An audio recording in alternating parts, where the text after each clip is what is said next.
J'avais envie de parler aujourd'hui de toutes ces personnes qui fuient, en règle générale, les relations, les situations compliquées, les conversations compliquées. Je m'adresse à vous. Je sais que c'est un moyen de défense quand vous étiez enfant, parce que vous n'étiez pas entendu, vous n'étiez pas accueilli tel que vous étiez dans vos émotions, dans vos perceptions, dans vos ressentis.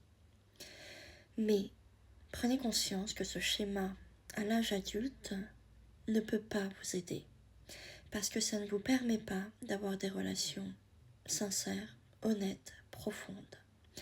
Et ça crée, pour la plupart du temps, des conflits, je dirais des malperceptions des autres, qui ne comprennent pas pourquoi vous fuyez la situation.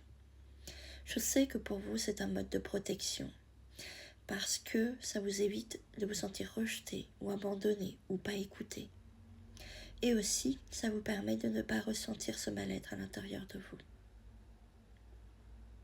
Mais ce n'est pas la solution.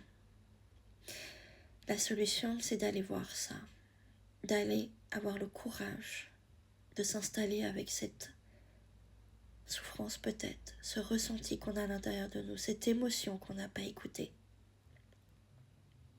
Pour moi, la souveraineté, elle passe par là. Écoutez à l'intérieur de vous ce qui est présent, même si l'autre n'est pas d'accord. C'est comme ça que vous allez grandir et vous sentir grandir, que vous allez faire grandir votre conscience et votre âme.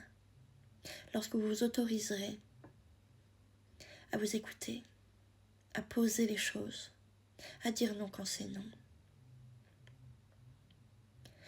à avoir ces conversations qui sont difficiles. C'est vraiment par ce chemin-là même que la guérison passera. De passer de quelqu'un qui fuit peut-être les relations, qui fuit sa vie, qui fuit son âme, à quelqu'un qui incarne enfin sa vie, qui devient souverain de sa vie, qui n'a plus peur des autres et du regard des autres, et qui n'est plus non plus dans la dépendance affective.